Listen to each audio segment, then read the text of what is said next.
Hola, muy buenas tardes. Bueno, sí, ya es tarde, ¿verdad? Buenas tardes. Qué Buenas. bien, qué bonito tenerlos aquí, la verdad. Estoy muy emocionado. Acabamos una sesión muy larga de revisión de proyecto. Ha sido muy interesante. Entonces, qué bonito terminar la semana, digamos, con vuestra plática, ¿no? Que creo que será muy enriquecedora. Esperemos. A ver. Bueno, entonces aprovecho para presentar Blancafort Reus Arquitectura, ¿no? Patricia Reus y Jaume Blancafort son arquitectos por la Escuela Técnica Superior de Valencia y de Barcelona, másters en Arquitectura y Urbanismo Sostenible por la Universidad de Alicante y doctores por la misma. Han sido profesores de proyectos arquitectónicos en diversas universidades españolas y desde el 2009 imparten docencia de forma continuada en la Escuela de Arquitectura de Cartagena. Combinan su docencia e investigación con la producción arquitectónica que realizan desde el estudio Blancafort Reus Arquitectura. Su labor profesional ha sido reconocida en los AR+D Awards for Emerging Architecture, en los premios FAD y los premios AHAC de jóvenes arquitectos, en el Premio de Arquitectura Española, Endesa Sostenibilidad, Ubircasa Ecoinnovación, BASF o Saloni, entre otros. Además de en las Bienales de Arquitectura de Venecia, la Europea del Paisaje, la Española, la de Buenos Aires o la Panamericana en Quito. Sus principales líneas de investigación son el hábitat doméstico, la arquitectura efímera, la creación colectiva, la sostenibilidad y la participación ciudadana. Tanto su obra como su producción científica han sido publicadas en medios internacionales de arquitectura como AR, Detail, AV, A+U, Nexus, Domus, A10, Ondiseño, Oris, Masarc o Pasajes. Por lo tanto, es un gusto tener aquí Jaume Blancafort y Patricia Reus. Realmente estoy muy emocionado y les dejo la palabra para que puedan, digamos, darnos material para aprender. Muchísimas gracias. Esperemos. Bueno, muchísimas gracias a vosotros por invitarnos, por hacer que este sábado 31 de octubre estemos en México. Y bueno, esperemos que resulte interesante la charla que hemos preparado para esta tarde, que vamos a pasar a compartir. A ver. Sí, esto va bien. Bien, ¿nos ven? ¿Se ve la ¿Pantalla completa? Perfecto, perfecto. Muy bien. Pues... Ay. Muy bien. A ver. El espacio propio, vivienda colectiva. Investigación, práctica y docencia. La charla de hoy propone un recorrido por el proyecto del espacio propio, referido a la vivienda en sí misma dentro de un conjunto plurifamiliar. ¿A qué estamos aludiendo?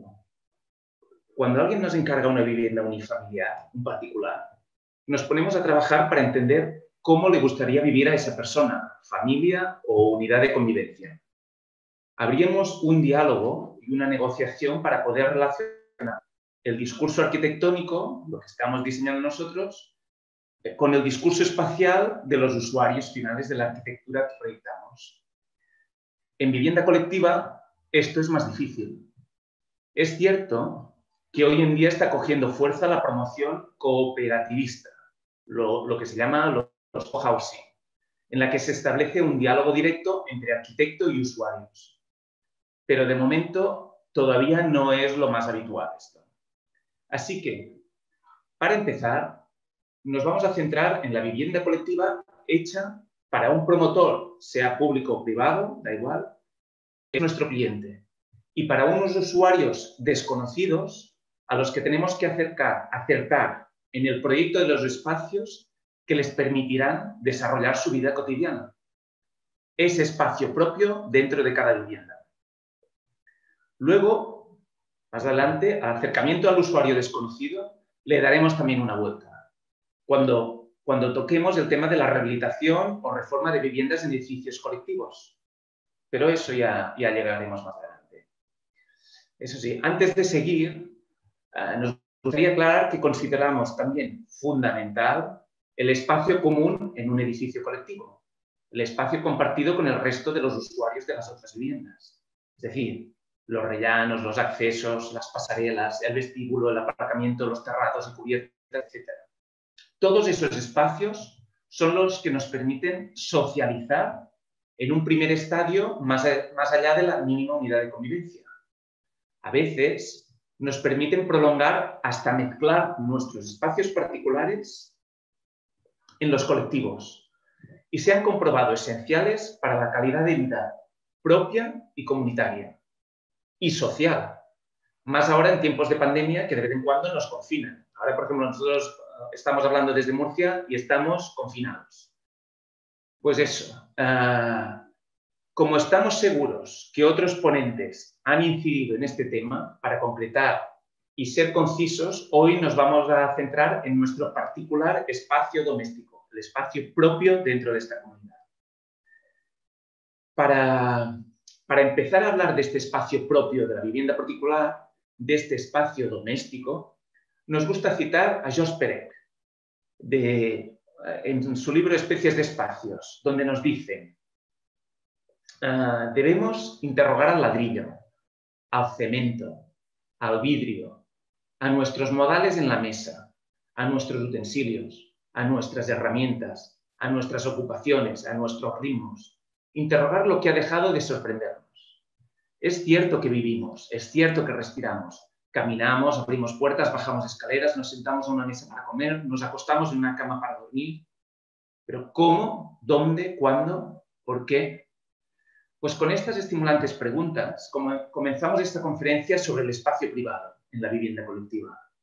Un tema que abordamos desde tres perspectivas.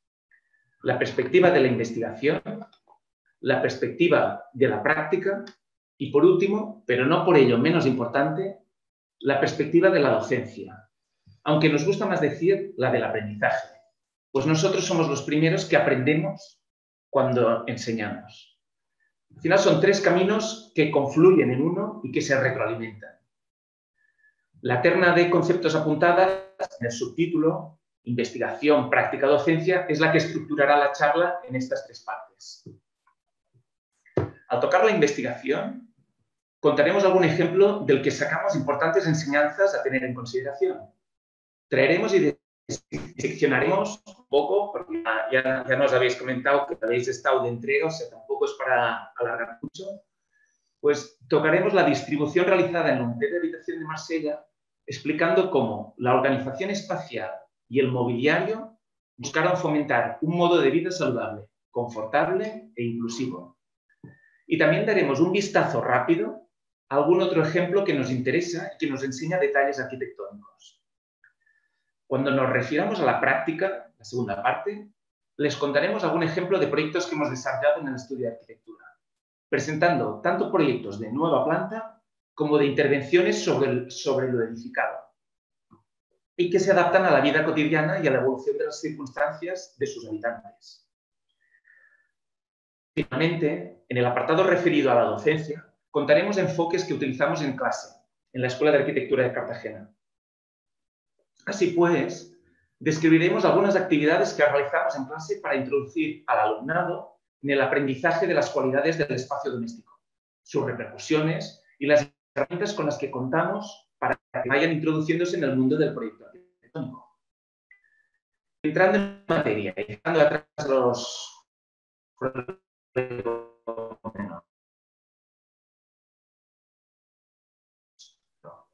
Y Glenn Murphy decía en una entrevista hace poco tiempo, les decía, a los estudiantes les doy siempre dos consejos. Uno, que sean pacientes porque la arquitectura necesita tiempo. Y dos, y que observen. Quien observa, termina por ver. Pues eso, observar, investigar, pertenecen a la misma línea conceptual. En definitiva, ¿qué quiere decir esto? Estar atento a los pequeños detalles que se nos muestran en el día a día y de los que podemos sacar lecciones útiles para mejorar la arquitectura que proyectamos. Pero, evidentemente, también mirar, observar, estudiar aquellos ejemplos arquitectónicos que nos interesan, que nos dicen algo, y descubrir en ellos qué los hacen especiales, para nosotros que luego podamos aplicar. Para ello, vamos a empezar con un ejemplo emblemático de Le Corbusier, la unidad de habitación de Marsella. Pero hoy nos vamos a centrar en el extraordinario trabajo de diseño de los interiores de las viviendas de l'Unité, que no son de Le Corbusier, sino fueron desarrolladas por Charlotte Perriand. En ellas descubrimos un nivel de preocupación por lo cotidiano excepcional y muy avanzado a su época.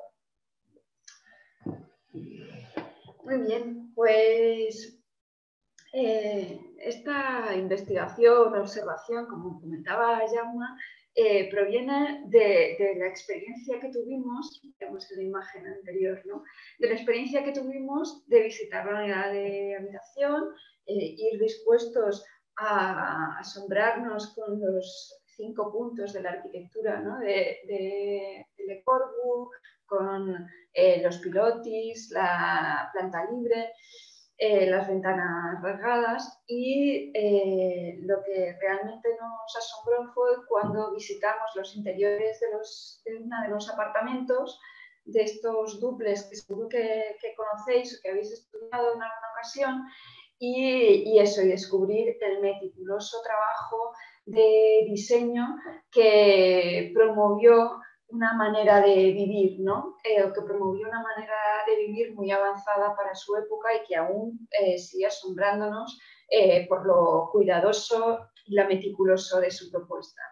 Bien, estas son las plantas de las plantas de la sección de la unidad de habitación. Seguro que la conocéis, me voy a entretener en explicar, ¿no? Eran estos dúplex a los que se accedía por un corredor central, y a unos accedías y se desarrollaba en una planta superior, y otros accedías y se desarrollaba en la planta inferior.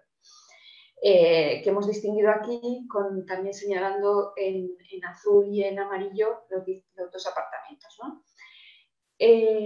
Bien, vamos a ir recorriendo así de manera como rápida, pero que os muestre un poco esta minuciosidad, los distintos espacios en los que el diseño arquitectónico o el diseño del mobiliario influyó, ¿no? Uno de los más apasionantes y el primero que nos encontramos al entrar es la cocina, ¿no? Esta cocina que se ubica, como os comentaba, justo al entrar desde el corredor, y cuyo diseño, además de cumplir la función de permitir cocinar, evidentemente, también recogía en sus formas temas y asuntos como la conciliación y la convivencia.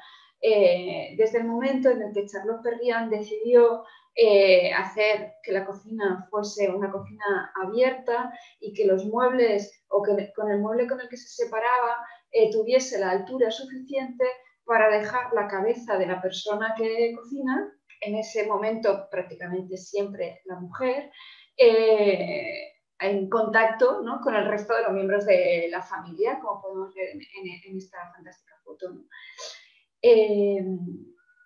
Pero a la misma vez también, y esto lo comenta Charlotte Perriand en sus memorias y en algunos escritos sobre estos asuntos, le preocupaba el que la mujer, cuando cocinaba y luego entraba, como si dijésemos, en el ámbito social, en la convivencia con los propios miembros de su familia o con amigos o reuniones, no tuviese a la vista toda la faena que le quedaba por hacer luego para recoger, o las cuestiones que la ataban al servicio, ¿no? Y entonces esta cocina podía deslizarse los paneles para que o conectase con el espacio entre cocina y comedor y pudiesen pasarse los platos, pero en el momento en el que estuviesen sentados en la mesa, pues no tener que estar viendo el espacio de trabajo. Luego era una cocina también atenta a la actividad social, ya que la persona, insisto, en ese momento la mujer casi siempre, prácticamente siempre, ligada a ese trabajo, no se sintiese digamos, en peores condiciones para disfrutar del acto social de comer, ¿no? Como comentaba, es una cocina es un mueble de cocina en el que se valora qué altura tiene para poder relacionarnos con los que están al otro lado y con estos paneles correderos, ¿no? Que sea abierta y cerrada, ¿no? Las dos cosas. Por otro lado, también es una cocina tremendamente funcional que se diseña casi como si fuese un barco, ¿no? como el interior de un barco, en el que de manera precisa se miden todos los elementos para que pues, pudiesen de manera eficaz con la función de cocinar. Tiene multitud de espacio de almacenaje, incluso tenía un elemento bisagra, ¿no? Con puerta entre el corredor y la cocina para, ya sabéis que en la unidad de habitación pretendía ser una ciudad vertical, ¿no? En la que incluso había tiendas y eso funcionaba prácticamente como un pequeño barrio, ¿no? Entonces, bueno, pues para que los tenderos pudiesen dejar el pan o la compra y pasar directamente a la cocina, o sea, es casi un artefacto. Por otro lado, Charlotte Perriand también entra con la misma intensidad en el proyecto de la higiene personal. Y de nuevo vemos que más allá de buscar que se cumpla la función y que haya las piezas que tiene que haber en un cuarto de baño, ¿no? En un aseo, estas tuviesen también un comportamiento o permitiesen, digamos, hacer que la vida fuese más completa dentro de esas casas, ¿no? Y eso fomentaba, por un lado, una convivencia pues lo más fluida posible, y para eso plantea que ciertas piezas estuviesen disgregadas de manera que pudiesen, aunque son viviendas muy pequeñas, que pudiesen utilizarse los elementos de aseo por varias personas a la vez, ¿no? Y hay un cuarto de baño, pero luego también hay un inodoro, hay una ducha, de manera que pueden estar, por ejemplo, pues, dos personas a la vez duchándose, o dos personas a la vez en los inodoros. Y también fomenta algo que le preocupa mucho a ella y de lo que habla mucho, ¿no? la autonomía de los niños, ¿no?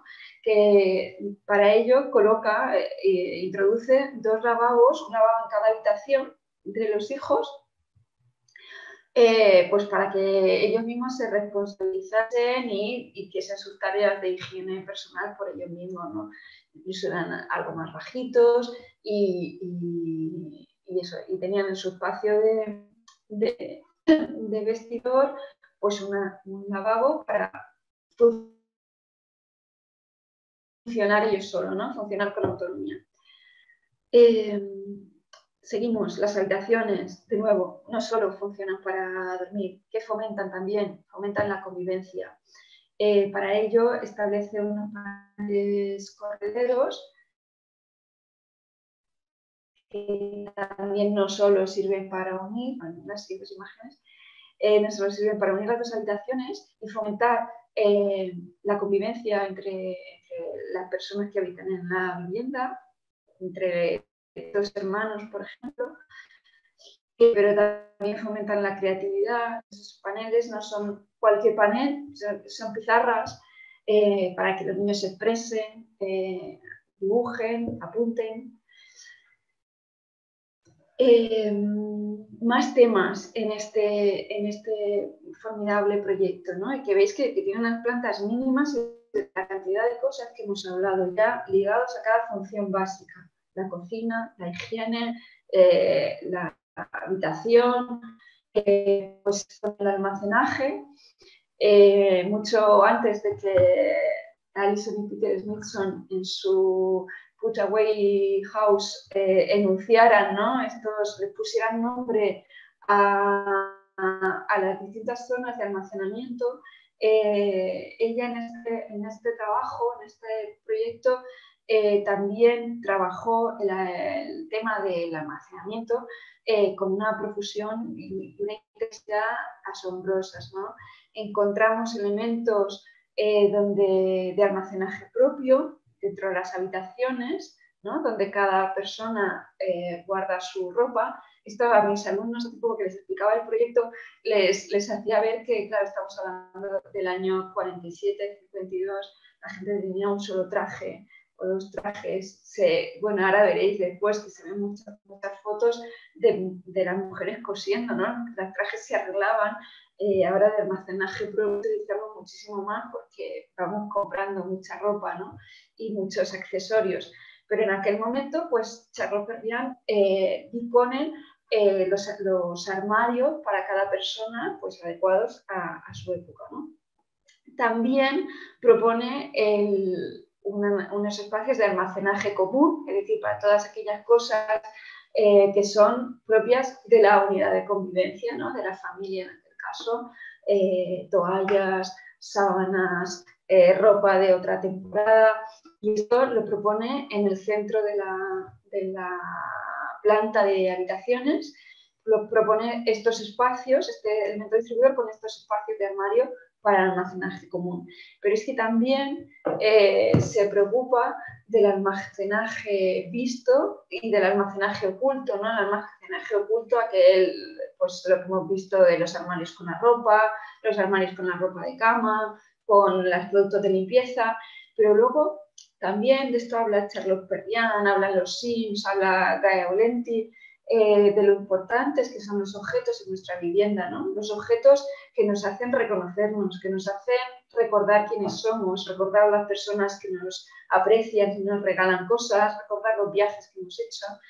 Y Charlotte Perriand en ese sentido también introduce dentro del propio equipamiento de la casa algunos elementos, como estos que veis aquí en la barandilla que los separa de la doble altura, o incluso en estos elementos que se empotran en el espacio que deja para pasar las instalaciones, deja como nichos, ¿no? como estanterías, para que los habitantes pudiesen colocar, ¿no? esos objetos que vamos acumulando a lo largo de nuestra vida y que nos gusta ver, ¿no? Porque nos reconocemos en ellos, porque les tenemos aprecio. Aquí vemos algunas fotos de este almacenaje visto. A la derecha, estos nichos que se insertan en lo que es el espesor de los espacios que deja para que se dejen en el edificio para pasar las instalaciones, y aquí la barandilla de la doble altura, ¿no? Pero más, o sea, en la casa tiene más cosas, el ciclo de la ropa, importantísimo, ¿no? La ropa que pasa de ser limpia, ser sucia, lavarse, plancharse y volver a guardarse. Todo esto Charlotte Perriand lo resuelve de manera también magistral en estos espacios, en este espacio intermedio, en ese corazón distribuidor entre las habitaciones, donde ubica pues un espacio para los productos de limpieza, para almacenar la ropa de plancha, etc. Una tabla que incluso se dibuja en los planos, una tabla abatible para planchar, y el espacio de la lavadora, que bueno, hoy en día es de la lavadora secadora, en aquel momento sería solo el espacio para poder lavar la ropa, ¿no? Y luego, yo lo cuento y siempre me sorprende, y aún más, ¿no?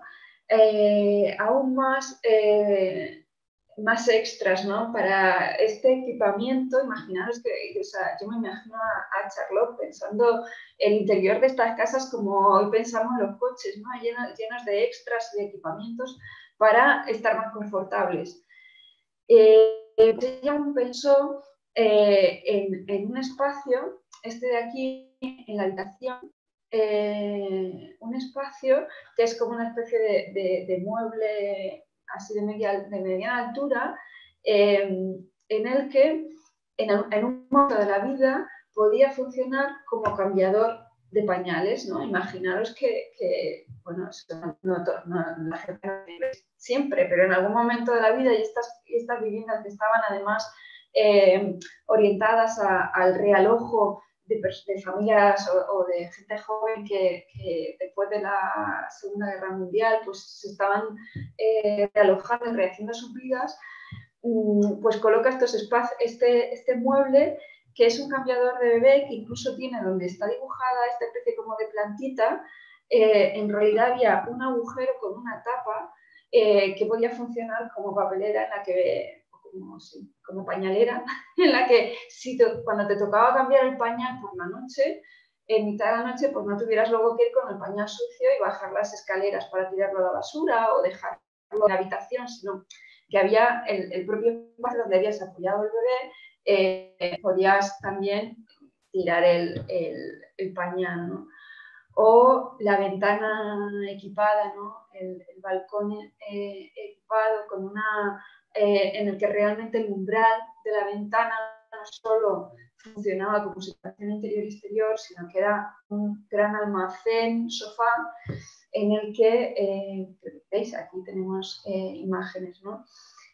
Cómo se extiende el umbral y puede funcionar como espacio de estar. Mirad qué maravilla, ¿no? Incluso tenía almacenamiento debajo para luego, pues todos estos chismes que ibas. Aquí vemos a la mujer cosiendo, como te decía antes, la gente usaba menos ropa y la arreglaba. Pues este maravilloso umbral en el que, más allá de hacer la función de separación interior y exterior, se generaba un mueble en espacio de estar relacionado con estar al aire libre, ¿no? Bien, pues con esto hemos acabado esta revisión así rápida y minuciosa por el proyecto de vivienda y seguimos hablando. Sí. Vamos a seguir. Patricia ha realizado este recorrido interpretativo de las plantas de Charlotte Perriand y nos ha mostrado unos detalles, a veces poco visibles, pero clarísimamente identificados con esta perspectiva inclusiva de todos los habitantes de la casa, que a veces los arquitectos nos hemos olvidado para quién estábamos diseñando, o solo nos acordamos de algunos. Esta revisión contemporánea del entorno, que busca la calidad de vida de todos los habitantes, es la misma que nos sirve para enlazar con esa primera idea que les contaba sobre la comprensión de las necesidades del usuario final cuando proyectamos vivienda colectiva. Claro, no conocemos personalmente a este usuario final, ni las unidades de convivencia que colonizarán los espacios proyectados. Pero sí que sabemos que estos ya no responden unívocamente a lo que era la unidad familiar tradicional de padre, madre e hijos, hijas, con roles perfectamente marcados, sino que el abanico de posibilidades ahora es mucho más amplio y diverso. Claro, esto conlleva proyectar de forma distinta, ya que no podemos proyectar a la carta del usuario como lo podríamos hacer cuando estamos diseñando una vivienda unifamiliar. Tenemos que permitir que los espacios proyectados sean lo más flexibles posibles para que estos futuros usuarios los conviertan en propios. Y para eso hay varias estrategias para conseguir esta flexibilidad y adaptabilidad que buscamos. Y aquí también nos haremos un repaso de un análisis de otros proyectos. Lo que pasa es que no entraremos tan a fondo como lo ha hecho Patricia en Charlotte Perriand, pero daremos unas pinceladas, ¿no? Las estrategias para conseguir esta flexibilidad. La primera, si quieres puedes pasar, la flexibilidad que decimos de adaptabilidad a través de la perfectabilidad, que es un concepto enunciado por Ignacio Aparicio en el 2000, que al final viene a decir definir menos el resultado final construyendo menos, ¿no? Sería el resumen. Es decir, proyectamos casas inacabadas o mínimas unidades que el usuario final podrá terminar de construir o ampliar. Hay algunos buenos ejemplos de ellos, como podría ser el que estamos viendo, el famoso proyecto de vivienda social Quinta Monroy en Chile de Alejandro Aravena. La obra finalizada, entregada a cada familia, era de 36 metros cuadrados y solo estaba terminada, en realidad, el 50% de todo el posible o el futurible, el potencial que tenía esto. En esta unidad básica se incluía, pues, el baño, la cocina, un estar, una habitación. Era lo mínimo. Cuando los propietarios pues, conseguían tener más dinero, habían ahorrado suficiente, pues podían ampliar. Claro, esto es una muy buena idea. La verdad es que es difícil de aplicación en lugares, por ejemplo, como en España, con tanta burocracia normativa, donde te dan permiso a un proyecto de edificio si se lo consideráis un proyecto acabado. Por ejemplo, nosotros no podemos dejar fachadas al libre albedrío para que los habitantes las acaben. Tenemos que dibujarlas. Por tanto, es un tema que nos interesa mucho y que tenemos que seguir investigando cómo llevar a la práctica. Mira, esto es como la evolución, ¿no? El proyecto inicial y cómo va evolucionando. Esto, por ejemplo, de entrada es una fachada que a priori en el proyecto no sabes cómo va a salir. Y vemos las variaciones y la riqueza que tiene, que es fantástica. Otra estrategia. La flexibilidad gracias a la polivalencia, que se consigue a través de la indeterminación. Vendría a ser definir menos el resultado final haciendo los espacios más uniformes. Es decir, que estos espacios puedan albergar distintos usos. Vendría a ser proyectar las estancias de dimensiones similares de manera que la funcionalidad pueda ser elegida por el propio habitante. Se iguala la importancia categórica de todos los miembros de la unidad de convivencia, sin discriminaciones de género o edad, y se ofrece cierta uniformidad en el tamaño de los espacios. Ambos enfoques redundan en la desjerarquización del espacio. Aquí citamos pues, el ejemplo del proyecto de 110 habitaciones de Mayo. Este proyecto hace hincapié en la valiosa tradición tipológica de vivienda del ensanche de Barcelona. Por eso os decíamos de lo que nos aporta la investigación. Aquí en Mayo, pues el analizar dónde se insertaba el proyecto que tenían que hacer, descubren que había un sistema tipológico de finales del siglo XIX en el que todas las habitaciones, salas de estar, todas las estancias eran muy similares. Y lo que ha permitido que esos edificios han ido evolucionando y han ido cambiando por dentro. ¿Por qué? Porque los espacios se podían adaptar a lo que quisieras. No había unos muy pequeños y unos muy grandes, sino que esto ha sido lo que le ha dado la flexibilidad. Es de entrada un sistema aparentemente rígido, pero ha permitido cambiar su uso en el transcurso del tiempo. Pues, partiendo de esta condición tipológica, el edificio de Mayo fue diseñado como un sistema de 110 habitaciones que se pueden utilizar como se desee. Cada apartamento podría ampliarse o reducirse, agregar o quitar habitaciones. O sea, a priori, en cada rellano hay 4 pisos, pero estos pisos, tal como está estructurado, pueden coger habitaciones del lado, cederlas, bueno, evidentemente. Con esa flexibilidad en mente, las salas son similares en tamaño. Las salas me refiero a las estancias, no las salas de estar, las estancias, las habitaciones. Ya veremos qué uso le aplicamos. Pues son similares en tamaño, eliminando cualquier tipo de jerarquía espacial y predeterminación del programa. Cada planta contiene 20 habitaciones. Si pasas al siguiente se ve. 20 pequeñas estancias. E inicialmente se divide en un conjunto de 4 apartamentos. Aquí hemos señalado uno, pero se ven los 4 que hay en cada rellano. Y cada apartamento tiene 5 habitaciones. Una cocina se coloca en el medio, actuando como centro, mientras las otras habitaciones se pueden utilizar como dormitorios, sala de estar o lo que se desee. Esta flexibilidad es posible debido a la posición de los baños, donde todas las instalaciones se colocan como puntos de suministro. Pues es lo que tenemos, mira, los baños aquí y las 5 estancias, la del centro y las 4 perimetrales, que pueden intercambiarse. Creo que podemos pasar. Venga. Otra forma de enfocar la flexibilidad es a través de la transformabilidad, es decir, a través de la movilidad arquitectónica. La verdad, aquí empezamos con un ejemplo que casi es una caricatura. La verdad, esto es un prototipo que se llegó a construir, pero no se construyó en viviendas. Es un prototipo principalmente conceptual para vender. Al final aquí, y lo ponemos aquí porque es como muy recurrente. Cuando nosotros intentamos o damos ejercicios de vivienda, siempre pues nuestros alumnos hablan de la flexibilidad. Normalmente la relacionan con esto, la movilidad, que es este primer detalle que os enseño, ¿no?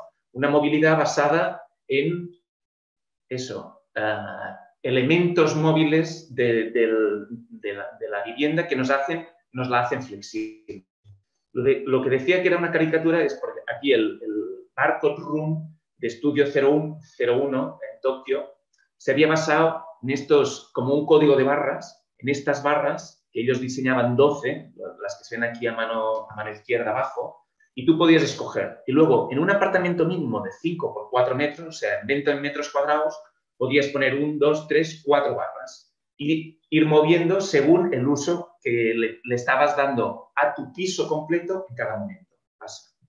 Aquí se ve, ¿no? Estas 4 barras, tú habías escogido las 4 barras que contenían un mobiliario que se desplegaba y que se movía si tú querías comer o querías estar como en una zona más de descanso y luego había una parte que era el baño. Y esto vemos el ejemplo del prototipo. Esto, por ejemplo, lo han hecho en Madrid, el All-in-One House, que lo han hecho el enorme estudio, que viene a ser lo mismo, hecho ya en realidad y para una familia. Lo que pasa es que aquí sí que jugamos con un espacio común que es ese espacio grande. Ya lo que estamos moviendo son las pequeñas habitaciones, pero el espacio común sí que nos da aire a esa tipología tan pequeña que habían marcado en Tokio. Pero lo que realmente consideramos que es lo más importante no son estos elementos. La verdad es que cuando tú haces edificios, vivienda colectiva, cuando haces vivienda colectiva son muy difíciles de aplicar, porque son sistemas que son complicados, son caros y además necesitan mantenimiento. Entonces, cuando haces vivienda colectiva tenemos que ir a elementos móviles muy básicos. Y entonces lo que se necesita, o lo primordial, no es el invento de estos elementos móviles, que ya sabemos, son puertas correderas o puertas plegables, sino dónde colocamos las partes fijas. Es la esencial para esta flexibilidad, es dónde colocamos las partes fijas. Aquí tenemos un ejemplo de Aranguren Gallegos en Madrid, Carabanchel, eran viviendas de protección oficial. Las partes fijas, pues aquí lo podemos ver, son los 2 baños, la cocina y el resto sí que son puertas móviles, es relativamente un sistema sencillo, que se esconden y nos permiten, pues esto, ¿no? Que de pronto tú puedes tener un edificio, un piso estándar con 3 habitaciones, o a lo mejor empiezan a marchar hijos o empiezan a marchar inquilinos del piso y te puedes quedar con una habitación grande y un espacio inmenso de sala de estar, ganando metros a los usos que tú quieras ofrecer.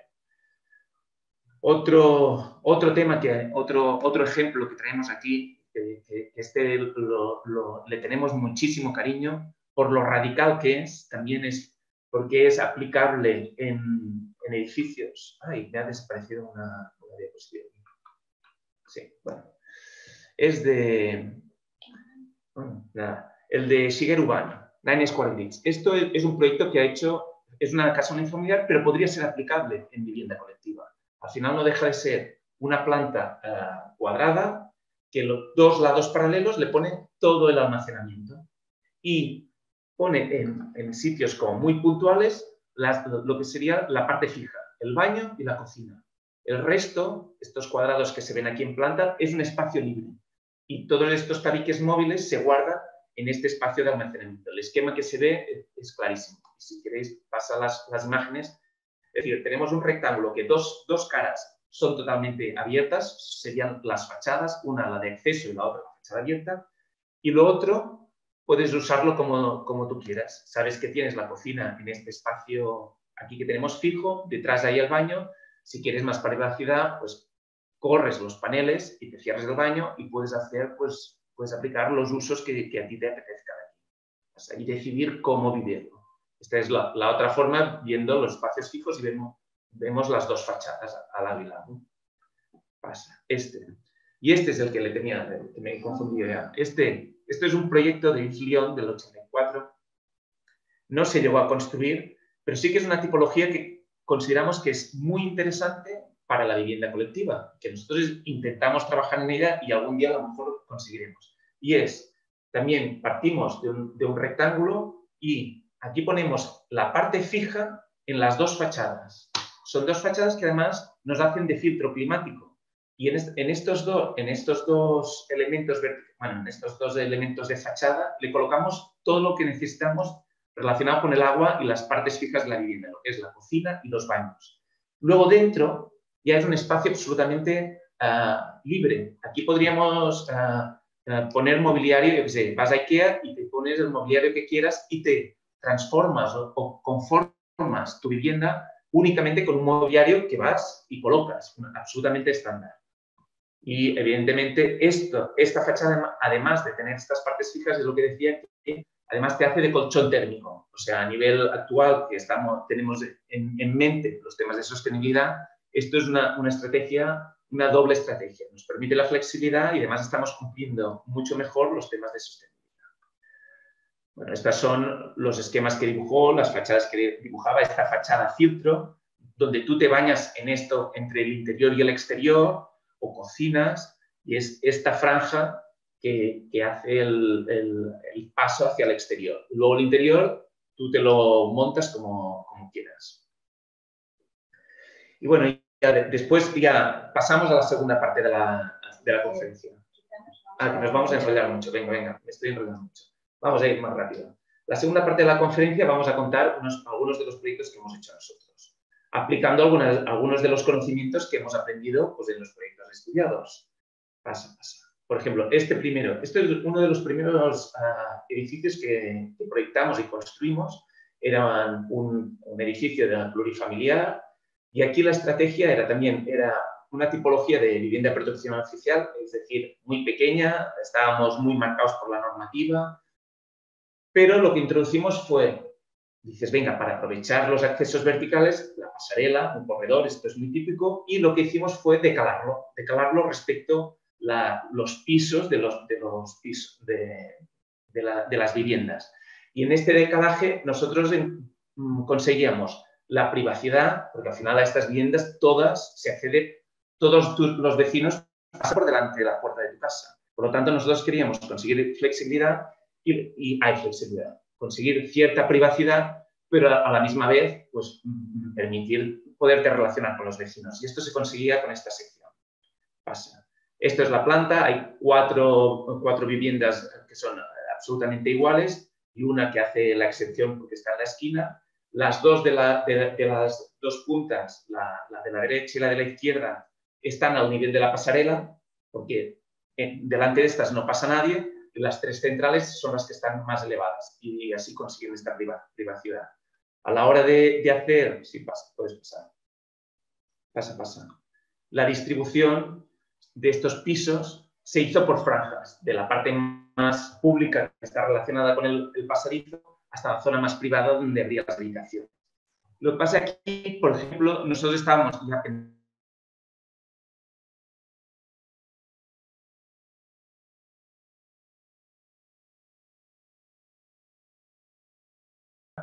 pues hicimos la estrategia de vamos a intentar colocar bien los elementos fijos. Y los elementos fijos son la cocina, los baños. Y todas las instalaciones de agua, electricidad, de calefacción, todo es perimetral. ¿Qué consigue esto? Bueno, y además, a nivel constructivo, pusimos un piso, un suelo continuo. Por lo tanto, todo, hasta los tabiques, no dejaban de ser como muebles colocados encima. ¿Qué quería decir eso? Que el día que alguien quisiera hacer reformas, esto era muy fácil, porque todos estos tabiques intermedios se pueden eliminar sin afectar a ninguna instalación. O sea, es una obra muy, muy, muy sencilla. Y esto un poco es lo que nosotros dibujamos. Quizá habíamos empezado por este piso, que era pues una familia esta tradicional, padre, madre, hijos, con una habitación, una habitación para los padres, 2 habitaciones para los hijos, la sala de estar, la cocina, pero ya empezamos, dices, pues las habitaciones de los hijos aplicamos lo mismo que el de Corvo, ¿no? Es decir, esta pared móvil que permite que juntar la zona de juegos y dejar como más privada la zona de dormir. Pero con nada, solo tocando estos tabiques, que son prácticamente de papel, dejando el resto, pues nosotros aquí hicimos distintas hipótesis. Empezando por la derecha, esa de jóvenes emprendedores sin €1. Nosotros estábamos pensando en nosotros mismos. Es cómo compartir la vivienda con el estudio. Entonces decías, ostras, pues esto lo podíamos convertir perfectamente en un estudio y tener nuestro sitio donde ir a dormir. Y funcionaba. El segundo, hay familias que no ven la forma de que el niño se marche de casa. Esto, por ejemplo, es una cosa muy contemporánea, ¿no? Parece que cada vez es más difícil emanciparse. Y entonces podrían llegar a vivir a tener 2 pisos dentro del mismo. O sea, prácticamente esto, con el baño propio, funcionaba como un estudio pues, para este niño o niña que no marcha de casa. Esto, sin hijos, pero con muchos amigos. Dices, pues a lo mejor resulta que aquí esta familia para la que se le había pensado ya ha dejado de ser una unidad grande y a lo mejor ya son solo 2.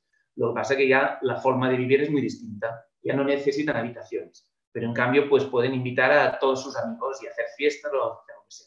Pues un poco esta flexibilidad se consigue gracias a estas 2 partes que tenemos aquí señaladas en naranja, que te permitían toda esta movilidad. Y sobre todo, y también otra parte, que es este baño, al final tenía accesos por todos los lados. Por lo tanto, tú lo podías cerrar por distintos sitios que podías acceder luego por la parte opuesta. Venga, creo que me estoy enrollando mucho. Pasamos. Otro ejemplo.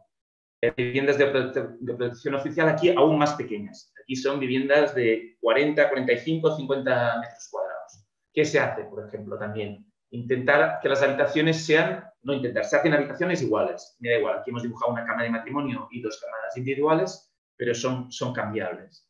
También se piensa en los distintos filtros para entrar desde la pasarela dentro de la vivienda. Y luego este núcleo, que podríamos decir el núcleo fijo, te permite esta deambulación, lo que luego te permitirá compartirlo, si quieres, y mientras también, a su vez, tiene 2 puertas y una pequeña compartimentación aquí, que quiere decir que a las 7 de la mañana, cuando todos se levantan, pues uno puede estar en la ducha y otro puede estar en el baño. Están separados, por tanto, aunque es muy pequeño, y ya que no podemos colocar 2 baños, pues al mismo tiempo se puede utilizar, pues buscar estrategias para permitir esta flexibilidad de usos dentro de la vivienda, aunque sea con los mínimos metros cuadrados. Luego, otras cosas que aquí también buscábamos, pues ya que es tan pequeño, siempre buscamos pues, las vistas cruzadas, que puedas ver las máximas distancias dentro de la vivienda, la ventilación cruzada, que esto también nos ayuda a los temas de sostenibilidad. Nada, aquí viene a ser esta, por ejemplo, también vivienda de protección oficial. Son muy parecidas a esas que os he contado al principio de la pasarela a distinto nivel, pero esta era con rellano, se entraba por el medio. Entonces se compacta, pero la estrategia es lo mismo, ¿no? Hay un núcleo y nosotros podemos dar vueltas. El hecho de poder dar vueltas aquí nos permitirá luego pues, hacer variaciones en las habitaciones. Y nada, y ahora ya pasamos como a otra fase dentro de nuestra obra. Eso que decíamos, ¿qué pasa cuando actuamos dentro de la vivienda colectiva, pero cuando actuamos a gente que a lo mejor ya nos pide reformar sus pisos? Y aquí ya nosotros conocemos el usuario. Muy bien, pues así como rápido contaremos esta reforma ¿no? Pero que un poco representativa de nuestra forma de actuar, ¿no? En este caso se trataba de convertir una vivienda que había acogido a una familia,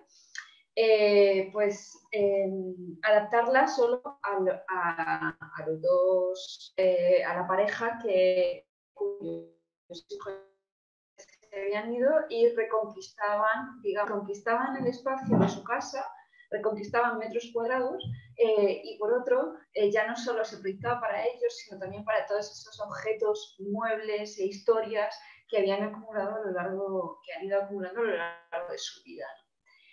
Se trataba pues partíamos de un piso normal, ¿no? Habitual aquí en España, entras y un pasillo desde el que vas distribuyéndote a las distintas habitaciones. Y en este caso, como conocíamos perfectamente a la pareja que iba a ocupar a reocupar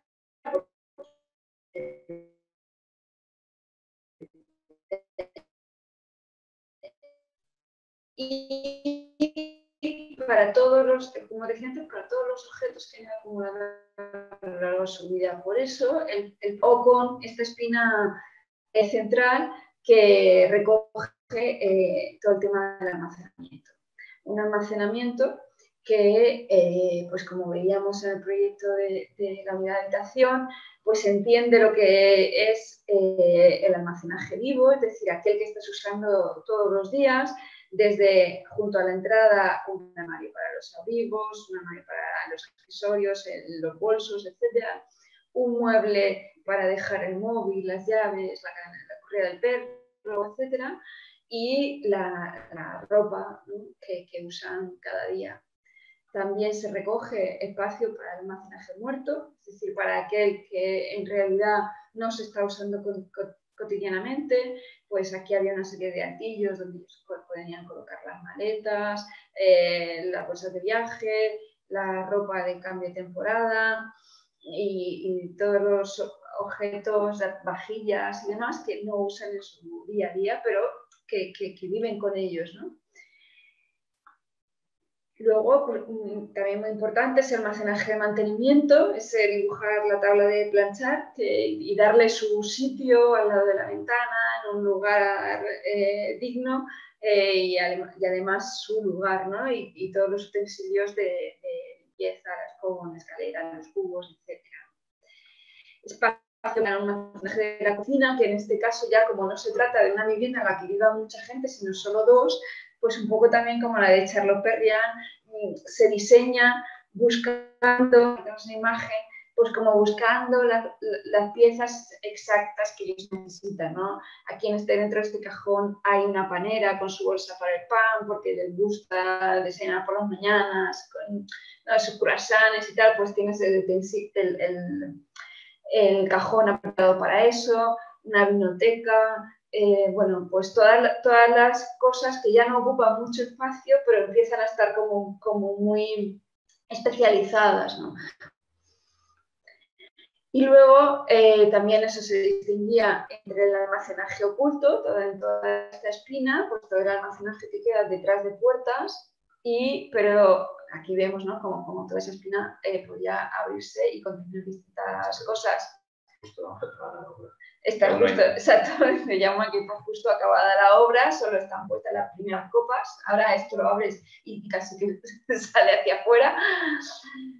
Pero también hay espacio para el almacenaje visto, ¿no? Como os comentaba, estos habitantes nos pedían la casa para ellos, pero también pues para todos los objetos. Ellos son amantes de los objetos de diseño, además, llevan años regalándose las muñecas de la Bauhaus por su aniversario, tienen unos cuadros, este mueble ya venía con ellos, ¿no? Era un mueble que compraron hace muchísimos años y que había que darle su lugar, ¿no? El lugar de los objetos. Pero luego también no deja de ser una casa ya para una familia, para una pareja mayor, pues también contamos con que se puede seguir evolucionando y entonces este elemento central, este baño, para ellos, y la suite es una super suite con la cama, el armario y 2 cuartos de baño que usan uno ella y otro él, ¿no? Pero en esta habitación comodín que funciona ahora mismo pues como habitación en la que estudian o investigan, habitación donde se quedan los nietos a dormir cuando se quedan por allí, y también en un futuro puede ser quizá la habitación de alguien que les atienda, ¿no? Cuando ya sean muy mayores, lo mismo si necesitan ayuda.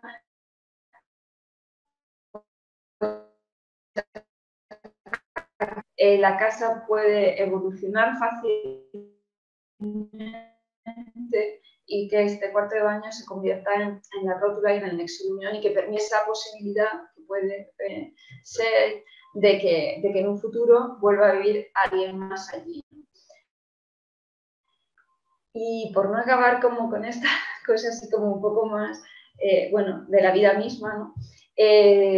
Acabaríamos esta aplicación con algo, ¿no? Porque hemos estado hablando hasta ahora todo como de muy funcional, muy necesario, muy el día a día, pero también en nuestros proyectos, sean de la escala que sean, nos gusta entender o colocar un corazón, ¿no? Un corazón que sea el que haga palpitar la vida en esos proyectos. Y en este caso ese corazón es esta mesa junto a la cocina en la que esta pareja pues desayuna o se junta a beber una buena copa de vino y a charlar sobre su día a día, ¿no?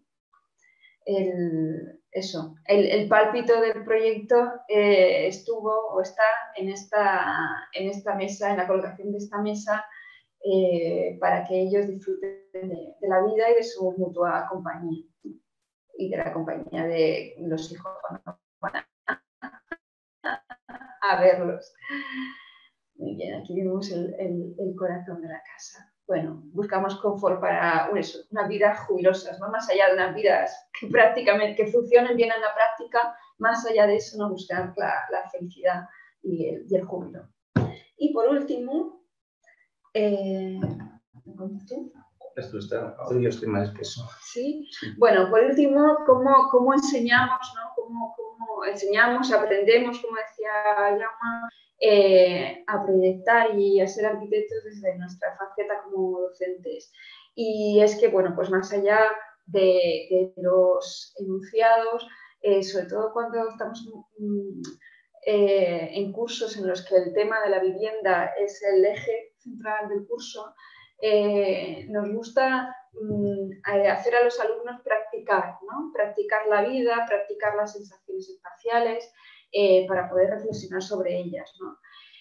Y entonces hacemos ejercicios tipo los que os vamos a contar ahora mismo, así rápidamente, y que os los recomendamos a todos que los pongáis en práctica o que los hagáis, ¿no? Algunos de ellos creemos que son muy valiosos, como por ejemplo el de las interacciones espaciales, ¿no? ¿Qué pasa si anulamos la visión como herramienta de percepción espacial? El confort, ¿no? En la imagen anterior, hace poco contaba esta charla, en la imagen anterior usaba esta imagen para decir, y no es solo lo que se ve, la arquitectura no es solo lo que se ve, la arquitectura es el silencio, la arquitectura es la calidez, el tacto, el oído, la arquitectura es también la memoria, ¿no? Lo que nos evocan, los espacios. Bueno, pues de eso tratamos, de reflexionar con nuestros alumnos cuando decimos, venga, vamos a dejar de valorar, que además es algo que durante la carrera es muy fácil de abandonarse, a valorar la arquitectura solo por lo visual, ¿no? Y acabamos haciendo renders maravillosos que nos enamoran por los ojos, pero no queremos olvidar que inculcar a nuestros alumnos que la arquitectura es más allá de la mirada, que la arquitectura es temperatura, que la arquitectura es sonido, que la arquitectura es eco. Y bueno, entonces eso es lo que intentamos implementar, por ejemplo, con este ejercicio en el que hacemos a los alumnos caminar por distintos espacios con los ojos cerrados, intentando percibir de manera intensa el espacio con los otros sentidos, ¿no? Sí, una cosa solo también añadir. Este ejercicio lo hemos hecho tanto en alumnos de primero, de Proyectos 1, como en alumnos de los últimos cursos. El ejercicio es exactamente igual. En los de primero todo es como, bueno, es una experiencia nueva. Dices, me están hablando de arquitectura y me vendan los ojos, ¿no? Pero luego cuando lo discutimos en clase da mucho juego. Pero luego cuando llegamos a quinto, al final, ¿qué pasa? Pues cada uno va cogiendo el oficio. Después de 5 años de estar en la carrera, pues ya sabes cómo ganarte a los profesores y cómo dibujar. Así. Y lo que decía Patricia, ¿no? Que muchas veces este oficio de dibujar y de proyectar arquitectura, a veces, pues lo visual es tan fuerte que nos hace olvidar de estos sentimientos. Y de pronto hacer este ejercicio a los alumnos de quinto, que ya son prácticamente arquitectos a punto de salir, les vuelve a decir, ¿para qué estamos haciendo la arquitectura? ¿No? Al final es como para intentar vivir, hacer espacios donde se pueda vivir bien, ¿no? Pues eso, que... Luego, volviendo, ya estamos acabando y vamos volviendo a ellos, ¿no? Otro ejercicio que les hacemos experimentar es el de cambiar su cama de sitio, ¿no? Decía ellos, cuando en una habitación dada se cambia de sitio la cama, ¿se puede decir que cambia la habitación? Este ejercicio también nos resulta muy interesante, ¿no? Proponemos a los alumnos que cambien el mobiliario de su habitación, que vivan unos días o un tiempo en esa nueva situación y luego en clase reflexionamos sobre lo que ha supuesto, ¿no? Desde las instalaciones que de repente no te resultan cómodas o te resultan más cómodas, pero hasta sensaciones más íntimas como puede ser que te inquiete el nuevo lugar en el que está puesta la habitación, que sientas inquietud, que sientas corrientes de aire que antes no sentías, la luz que te da por la mañana de otra manera, y bueno, y sobre todo eso me parece muy importante hablar mientras estamos aprendiendo a hacer arquitectura, ¿no? Porque es que al final la arquitectura es eso, ¿no? Y un poco es poner ejercicios basados en la experimentación. O sea, tú lo experimentas y entonces dices, háblame de arquitectura, pero respecto a lo que has hablado. Eso que decíamos al principio, la cita esa de Lemurco, que decía observar, pues al final es, de la observación hacemos el ejercicio. En base que son ejercicios muy sencillos, que casi siempre las hacemos de una semana, de un día para otro, y algunos, no, porque en cambio en mi cama tienes que experimentarlo en casa. Pero hay otros que se hacen directamente en clase y allí se discute y se reflexiona. Luego este también nos gusta mucho. Jeff Beck decía, cualquier propietario de un gato dirá con razón que los gatos viven en las casas mucho mejor que los hombres. Incluso en los espacios más horriblemente cuadrados saben encontrar los rincones propicios. Esto también les animamos a que se junten en torno a aquellos. Siempre hay en una clase, siempre hay gente que tiene mascotas, perros o gatos fundamentalmente. Entonces les animamos a que observen cómo durante un tiempo, cómo utilizan la casa esos animales domésticos, ¿no? Y lo analizan arquitectónicamente. Y entonces surgen discusiones en clase como no solo el bienestar del sol que entra unas horas del día o cómo se busca el frescor de unas habitaciones o la calidez de otras.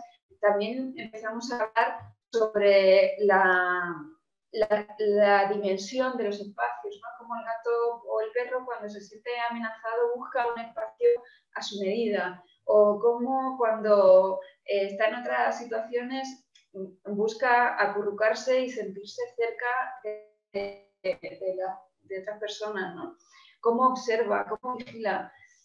Bueno, pues de todo eso, observando a los animales domésticos, también aprendemos a vivir y a proyectar los espacios en los que se va a vivir. También muchas veces se dan cuenta que el que mejor vive en su casa es el animal doméstico, ¿no? Y que ellos, que son arquitectos, que están estudiando para ser arquitectos y hacer espacios, probablemente son los que tienen el espacio más descuidado. Pues esto ayuda luego a mucha...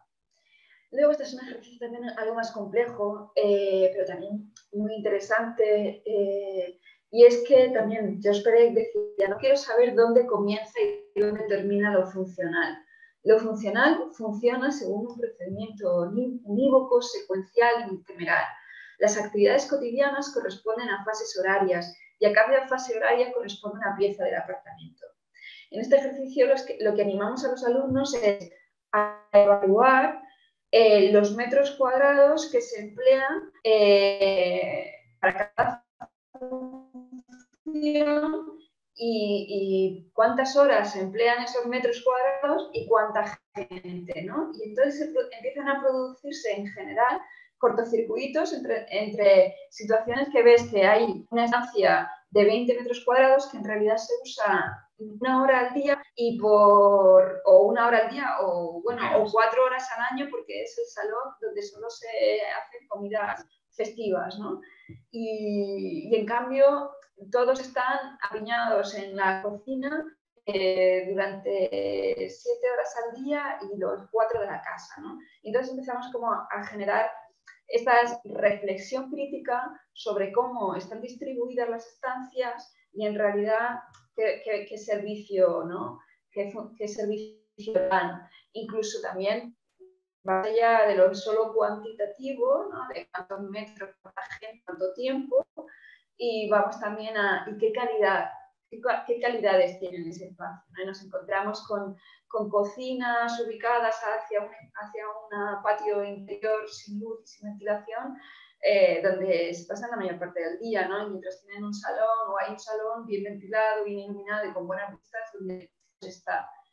Pues también este tipo de ejercicios de observación crítica, pues nos resultan, bueno, nos parecen importantes antes de ponernos a proyectar, para ser conscientes de qué estamos proyectando cuando proyectamos espacios de vivienda. Y no sé si quedas nada. Bueno, este ejercicio, que ya después de haber hecho todo lo demás, ya entra en el proyecto, ¿no? En la acción de crear. Y es que, bueno, hacemos el ejercicio de que les propongan a sus padres la reforma de su casa, cuando, como ocurría en el ejercicio, en el proyecto que os hemos enseñado antes, los padres, la madre o la pareja recupera todo el espacio, porque las personas con las que ha convivido durante un montón de años se van, ¿no? Dejan el nido. Y entonces el ejercicio tiene un doble objetivo. Por un lado, el de empezar a poner en práctica, pues, las cosas que hemos ido experimentando y hablando en clase, y por otro, un poco salir del simulacro, ¿no? Que es la formación como arquitectos, que es un puro simulacro, porque nunca o pocas veces hablamos con agentes reales, y poner a los alumnos en la situación de tener que hablar y de tener que recoger las necesidades y los anhelos de su casa y de sus padres, ¿no? Y hablar con ellos, no solo con nosotros como profesores, que en muchas ocasiones hablamos hasta el mismo lenguaje, sino hablar con personas reales que son sus padres. Al final todo eso redunda en ir entendiendo que la arquitectura no deja de ser un servicio a los ciudadanos. Que nosotros lo que proyectamos, después allí dentro alguien tiene que vivir. Y como mejor entendamos cómo tiene que vivir esta gente, mejor sabemos dibujar, proyectar. O sea, al final, la empatía, y en este caso ya decías, ya tienes un cliente real. Es una persona de carne y huesos que tú vas y le preguntas, y además lo conoces. Y vamos tú te vas a poner en la piel de tus padres y vas a intentar hacer el mejor proyecto que les gustaría cuando tú ya no estuvieses en casa. Muy bien, pues para acabar, me gusta esta cita de Luis Fernández Galiano, que publicó, si no me equivoco, en Arquitectura Viva en 1995. Y dice así: habitar es un trabajo difícil. Como el oficio de vivir, el de habitar exige continuo aprendizaje y atención. Demanda un esfuerzo meticuloso y sistemático, y reclama una inversión desmesurada de tiempo y energía. Al igual que sucede en el caso del lenguaje, la pericia en el uso se adquiere con el hábito, que pauta y domestica los gestos y las voces a través de la reiteración cotidiana de movimientos y palabras. Pues bien, este oficio fatigoso y habitual tiene en el arquitecto un obstáculo o un cómplice. Y bueno, nosotros lo que tratamos es de aprender, practicar y enseñar a ser cómplices, ¿no? Pues eso. Muy bien, pues con esto hemos acabado. Esperamos no haber ocupado demasiado tiempo. No. Realmente hemos ido muy bien. O sea, realmente estoy muy contento con esta aportación. Me ha gustado mucho a mí personalmente la conferencia, y me gustaría como rescatar, ¿no? Como unos elementos. El primero, ¿no? Que de una cierta forma era también la estructura como de la charla, ¿no? La investigación, ¿no? La docencia y la profesión, ¿no? Incluso Carlos Ferrater decía que un arquitecto, digamos, se vuelve completo en el momento que está, ¿no? En esas tres partes, ¿no? No es solo construir y proyectar, sino también es investigar, y también la docencia, ¿no? La docencia, que por un lado también estar en contacto con los jóvenes da estas nuevas percepciones, ¿no? Al final uno no se queda, digamos, como fosilizado en lo que aprendió en la carrera, ¿no? Por otro lado, la profesión que te lleva delante de la realidad, ¿no? De lo que se puede hacer, de lo que no se puede hacer, de la normativa, etcétera, y la investigación realmente que nos hace descubrir muchas cosas. Me ha gustado muchísimo la parte de la unidad de habitación, ¿no? Cómo hay esta lectura, porque este plano siempre lo hemos visto publicado en 200 millones de libros, ¿no? Pero realmente es que ahí hay la explicación de todos esos elementos y que bien poner los puntitos, ¿no? Encima de la I. Hablando de Charlotte Perriand, ¿no? Que tuvo como toda esta visión, ¿no? Hacia esos espacios del cuidado, ¿no? Hacia toda la conformación del mobiliario, ¿no? Como elemento de filtro entre la arquitectura, el cascarón y la vida doméstica. Por lo tanto, eso sí, digamos, ha sido realmente muy, muy, muy, muy bonito. En el diplomado, por ejemplo, enseñamos en diferentes clases vuestro proyecto de la Garriga, ¿no? Por ese tema, ¿no? El tema realmente que de una cierta forma es como un ejemplo que reinterpreta el tema de las franjas y de los núcleos, ¿no? A partir entonces de estas partes fijas, cómo todo el interior puede cambiar. Y se me hace muy sugerente la lámina esta, ¿no? Donde están las diferentes unidades de convivencia, ¿no? Y cómo realmente luego han cambiado los interiores, ¿no? Por lo tanto, digo, felicidades para el proyecto porque incluso, digamos, es un proyecto que va muy bien, digamos, para poder explicar la buena arquitectura, ¿no? Se puede usar como ejemplo virtuoso, ¿no? Y claro, y el tema luego de la docencia, ¿no? Que nosotros arquitectos hablamos y muchos profesores lo hacen, ¿no? Del tema de la arquitectura como estética, de lo que se ve, de la forma y todo esto, cuando en cambio deberíamos volver a tocar estos puntos que son muy importantes, ¿no? Porque al final, digo, en el mundo existen muchas personas que a lo mejor no pueden vivir la arquitectura de la misma forma que la vivimos nosotros, ¿no? Porque tienen alguna enfermedad o porque tienen alguna, digo, de muchas formas, ¿no? Una discapacidad visual o de movimiento, etcétera. Por lo tanto, es importante, ¿no? Que el arquitecto un poco se ponga esta camiseta, ¿no? Diferente, a ver, la arquitectura como espacio sensorial, ¿no? Para entenderlo desde todos los puntos, desde más puntos de vista, ¿no?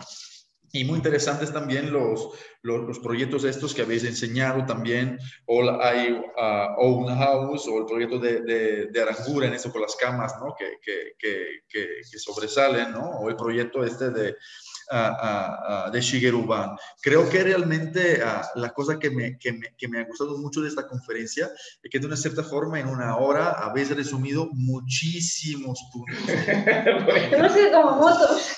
Entonces, digo, a mí me gustaría tener este dono de tanta síntesis. Bueno, el diplomado duraría una semana, ¿no? Realmente. En vez de durar 14 semanas, duraría una. Pero esto es lo bueno, de una cierta forma, haber visto, ¿no? Cómo todos estos puntos que nosotros tocamos, al final, ¿no? Convergen, ¿no? En este conocimiento compartido.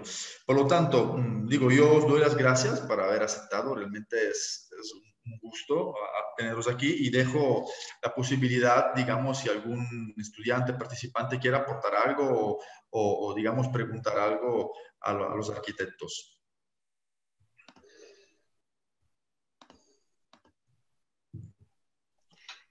Yo quisiera preguntar. Sí, sí, claro. Buenas tardes, gracias.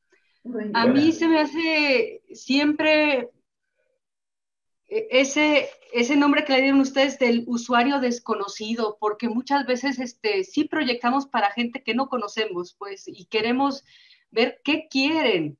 Y pues me dieron muchos pues puntos a tratar porque más bien ese qué quieren muchas veces se transforma o lo proyectamos al revés. ¿Qué queremos nosotros que se viva ahí, no?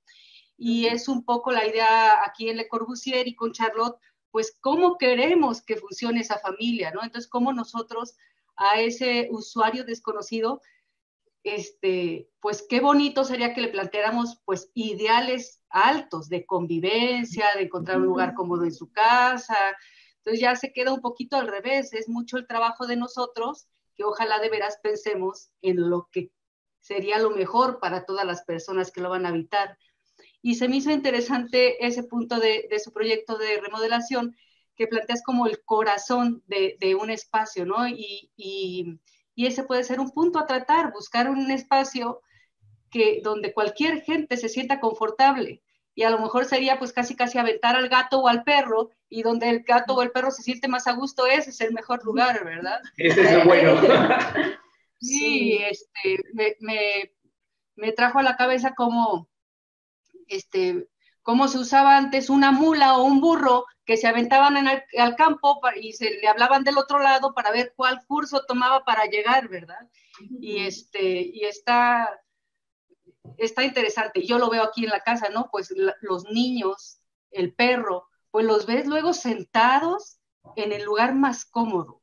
Entonces, ojalá demos ese corazón, ese lugar cómodo a esas viviendas de esos usuarios que no conocemos. Gracias, sí. No los conocemos, es decir, no sabemos. Mi madre tiene una frase que a mí me encanta, que es que cada uno tiene su absurda manera de vivir su vida y de gastarse su dinero. Y a mí esa me encanta, porque es así, ¿no? Cada uno es muy distinto. Pero por otro lado, somos todos humanos. O sea, y es una cuestión como de humanidad, ¿no? De grandes conceptos como los que hablaba Charlotte Perriand, ¿no? Que con lo minucioso y con lo más práctico, como podía ser lavarse los dientes, estaba hablando de valores, ¿no? Estaba hablando de autonomía, de la infancia, estaba hablando de convivencia, pues es eso, que las casas puedan, que es un gran reto, ¿no?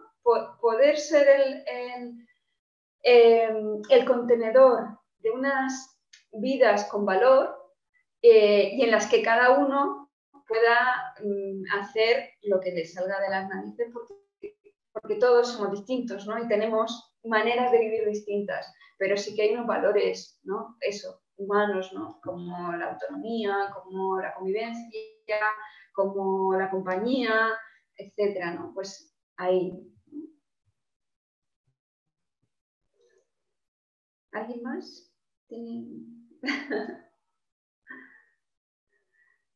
¿Algún comentario? O sea, tienes el micro apagado. Perdón, no, decía que yo creo que probablemente nos hemos quedado muy impactados y entonces de cómo hemos recibido el golpe, ahora todavía esperando allí para como reaccionar, ¿no? Pero creo que realmente son todos esos puntos, son puntos muy importantes en el cual deberíamos reflexionar. Ahora, regresando al tema de la mesita, ¿no? En el proyecto de la rehabilitación de este departamento, a mí se me hace increíble porque al final dices, no, por mucha arquitectura y buena arquitectura que se pueda hacer, ¿no? Al final es la mesita el corazón de la casa, ¿no? No es ni el salón, ni la recámara, ni nada. Es una mesita chiquita, redonda, donde al final es el espacio que más van a usar, ¿no? Porque llegan, destapan la botella de vino, y se sientan y charlan a lo mejor un cuarto de hora de lo que pasó, y luego uno se va al baño para ducharse, y otro está en la cocina, y luego regresa y está ahí, ¿no?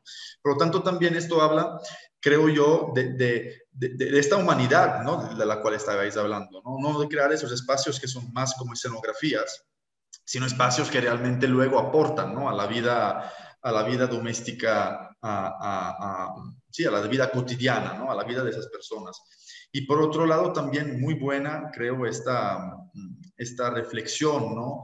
Al final partimos desde, cuando empezamos el diplomado, lo basamos, digamos, nuestra reflexión de la importancia de la vivienda colectiva, diciendo que al final nuestras ciudades se construyen a partir de la vivienda, ¿no? Es decir, por muchos museos, hospitales, iglesias, cementerios que tú hagas, o sea, el 80% es vivienda, ¿no?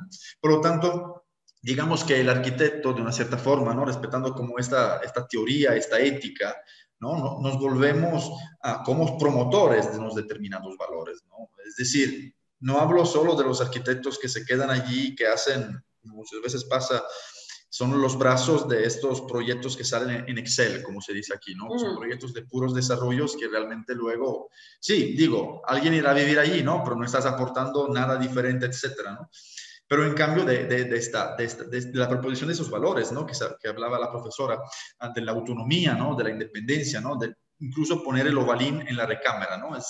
pensar en otro tipo de forma de llevar la familia, ¿no? Otros tipos de valores, de corresponsabilidad, etcétera, ¿no? Sin irnos a hablar del fenómeno que a veces se está dando mucho también en España, ¿no? De las cooperativas, del cohousing, etcétera. O sea, quedándonos en lo más clásico, ¿no? El departamento, entre comillas, normal, sí se pueden promover, digamos, diferentes tipos de prácticas, ¿no? Y entonces me gusta también este tipo de visión porque nos vuelve me vuelve a la mente, ¿no? Una de las cosas que decía Le Corbusier, que el buen arquitecto no es simplemente un constructor, sino es como un educador. Educador en el sentido que propone, ¿no? Propone esos nuevos valores, no que se sienta mejor que los demás, ¿no? Pero que de una cierta forma propone esas formas de vivir, que a lo mejor la gente nunca se las planteó porque nunca las vio. Entonces, al final, cuando van con el arquitecto, le piden el mismo departamento que vieron porque el amigo vive ahí o porque siempre vivieron ahí. En cambio, qué buenas esas proposiciones, que incluso se ven reflejadas en vuestras obras, digamos, donde estos valores de la arquitectura, a lo mejor intangibles, ¿no? Como la profundidad de las diagonales, etcétera, dan mucha dignidad y mucho valor a esas viviendas que a lo mejor son muy chicas, ¿no? Pero que al final con estas estrategias ganan muchísimo, muchísimo valor. La verdad, felicidades, ¿eh? Gracias.